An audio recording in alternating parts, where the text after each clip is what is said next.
have a different take on things, and I remember I presented acute stroke intervention at the first CONI, which is Controversies in Neurology Congress, in 2009, and the 3 panelists were neurologists. My whole talk was shaking their heads. So hopefully things are changing. I'm nodding. Yeah. So anyway, I'm going to be a bit controversial today as well. So what is the fast track approach? I think the fastest approach to getting the artery open is the best outcome. In the majority of cases, we've heard this over and over again, and you've got odds ratios in studies of up to 12. Get the artery open. So time gets wasted, stroke onset to ER, and we've been through all of this, how to improve that, ER to imaging, time spent in imaging, and imaging to management. And this is the area that I'm going to be talking about. I've got no control of how long they take to get to hospital. Okay, so we all know the house is on fire, and I'm glad other people have brought this fire story to showing images like this. And what happens today is that there's a lot of discussion, as we've heard the whole day yesterday, about what radiology, what images, what must we do. But in the meantime, the brain is burning. And by the time the decision is made, well, who cares? What difference does it make? So although it's very nice to have all these complex scans and showing us the core and the penumbra and which vessels are occluded, and this is all very academic. You've heard here how there's a lot of controversy. What does it mean to show that there's a penumbra? Or sometimes we think that there's no hope in the situation. We heard about that case yesterday. We responded fantastically.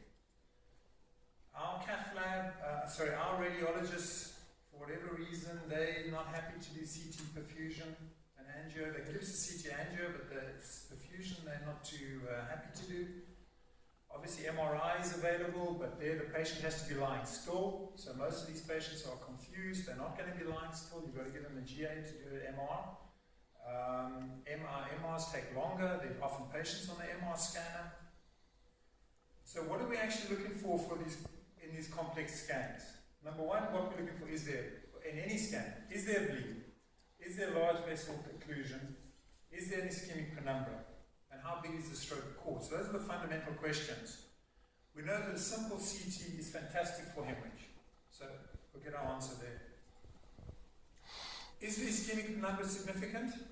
Many studies, of course it is, but many studies will say no. It's only of importance if you're actually going to go open up that artery quickly.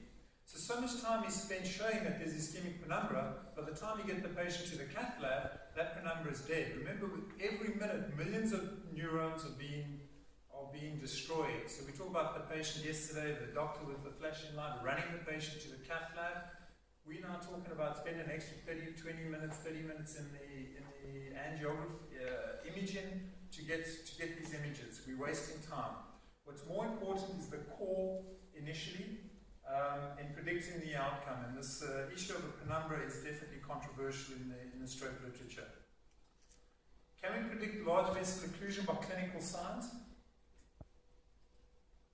Yes, there are many papers showing stroke size of greater than 9 strongly associated with large vessel occlusion, a positive predictive value of different studies between 85 and 90%.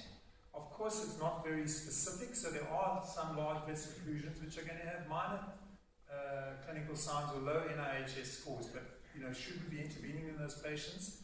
That's not clear.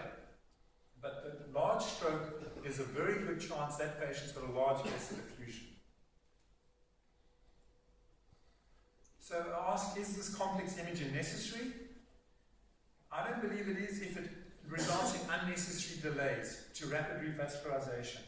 And this is, I think, a common problem in a lot of hospitals which aren't set up like we hear these top centers, academic centers with lots of doctors all over the place all the time, where you may be in a smaller peripheral hospital. You're going to get a non-contrasted CT often done before you even call. So the decision you need to decide now, wow, am I going to send this patient back to CT, MR to get these studies? The scanner may be busy. Our radiologists don't want to do a CT with, they don't want to give contrast without having a creatinine. Often our patients are transferred from peripheral hospitals where they've had the CT and are either given lytic or not, and then get transferred so that they're arriving 2 hours later. Do I now take them back to CT scanner? So I think any delay, even if it's only 20 to 30 minutes, can result in a significant deterioration in that patient's clinical outcome. Opening the artery is the most important predictor of a good outcome. So if you get a patient who's got a normal, non-contrasted CT, which is normal, with very early infarct changes, aspect score, we heard about this yesterday, of 7 or more, these are patients that I would take to cath lab. If I get a case like this 75-year-old lady, AF, density FME, NIHS of 16, 6 hours duration, very subtle changes, I'm not going to do further imaging on this patient. Of course it's nice to have, but if I don't have it, I'm not going to send that patient back for the imaging. I'm going to take this patient to the cath lab. If I get a scan that looks like this, no matter what the time is, we're not going to take this patient to the cath lab.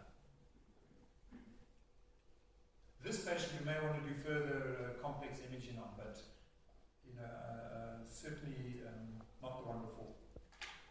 So I'd also like to now be further controversial. Consider no imaging at all. And you heard Horst present a case yesterday of acute stroke where he didn't do any imaging. We know 85% of strokes are ischemic in origin. We know big strokes predict the large vessel occlusion. If the patient presents early and is a young patient, why are we scanning that patient at all if it's not immediately available to scan? We don't scan our myocardial infarction patients. We rush patients from the ER to the cath lab for acute MI. But the absolute mortality benefit in acute MI, you drop your mortality from 5% or 7% to 5%. About a 2% absolute benefit. Acute stroke, we're talking about patients whose mortality is 30, 50%. The bad outcome is about 80%. We're dealing with a much worse, much more serious condition with a much worse prognosis. Maybe we should expedite things even quicker. So I'd like to present a case where we did with no imaging. 32-year-old male, hypertensive, 180 kilograms. He presented with a dense right hemiplegia of 4 hours duration. And I was phoned and said, listen, our maximum table weight is 150 kilos on the CT and MR.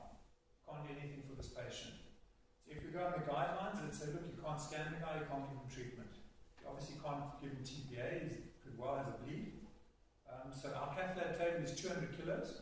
So I said, well, bring him to the cath lab. We'll do an angiogram. If there's no vessel occlusion, we don't do anything. If there's a vessel occlusion, we'll proceed. This is exactly what we found in this patient, a critical left internal carotid artery stenosis, with just trickle flow into the middle cerebral. I tried to balloon that, it just kept on collapsing down. I therefore placed a stent. Acculink an open cell stent because it needed to be flexible. And he had excellent return of flow. Now I didn't chase this distal middle cerebral inferior branch occlusion. I tend to be conservative in this way and say, look, I've opened up the majority of the circulation, I'm stepping back now. And he did very, very, very well. Almost a complete recovery. So in summary, therefore, I think it's important to avoid all unnecessary delays to revascularization. Delays to obtain complex imaging and sending patients back because you think you need to get these fancy scans may often worsen the outcome. And a simple CT, or let's say controversially none in some patients, plus your clinical exam, often tells us what we really need to know in most patients. And I would rather take some patients unnecessarily to the cath lab, which I've done. Taking patients to the lab, clinically a big stroke, and I find the angiogram, all the vessels are open. It may just be a lenticular stride, and then I don't do anything further. I mean, the vessels are open. There's nothing for me to do. So, yeah, so it's inconvenient for me. So that's not a problem. And of course, obviously, some patients won't benefit from reperfusion.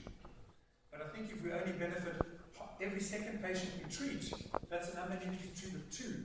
If you think about the drugs we give our patients, statins, antihypertensive, we really treat hundreds of patients to benefit 1. Often the 80s, 90s, the number needed to treat. Here, you only have to treat every 2 or 3 patients to benefit 1. I think that is significant. Particularly, just to remind you, there was some discussion yesterday, what is the outcome of these patients without intervention? So if you look at going back to the Oxford studies in the 1980s, if you had a large anterior cerebral artery occlusion, your chance of a good outcome was less than 10%. In this more recent data, which has just been published in Stroke, called the first study, looking at the natural history of a large vessel occlusion, prospective study looking at patients eligible for intervention but not treated. NIHS was greater than 10, duration less than 8 hours. At 90 days, 80% had a poor outcome and 40% of them were dead. So we're dealing with a really severe illness here, and my feeling is to try and get an improved outcome as best as possible is to get to the cath lab as quick as possible, because that's being shown by far to give us the best outcome. I'd like to end with a slide courtesy of Abelson.